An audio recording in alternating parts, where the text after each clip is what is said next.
Hello, and welcome to this edition of TV Rewind. Bates Motel Season 2, Episode 8, Meltdown. Things are really heating up in White Pine Bay as Nick Ford is ready to make a deal with Dylan. His deal? If Dylan kills Zane, then the war will be over. Jody and Dylan had sent Zane to lay low for a while prior to this simply because the war was getting out of hand.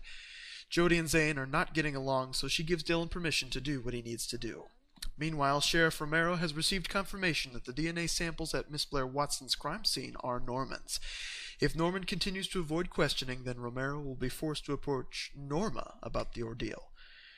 Nick and Norma have a falling out when he arrives at her house. Nick talks to Norman about how he wanted to mend his relationship with his daughter, Blair Watson. He also tells Norman a bit too much information that he's been keeping from Norma. She overhears it and kicks him out. The relationship between Norma and Norman is crumbling. Norman has no interest in Norma's latest man-friend, George, and this angers Norma. The two continue to argue and fight, and it seems to be stemmed from Norma not wanting Norman to disclose his blackouts to anyone. In an attempt to get back at Norman, Norma becomes intimate with George.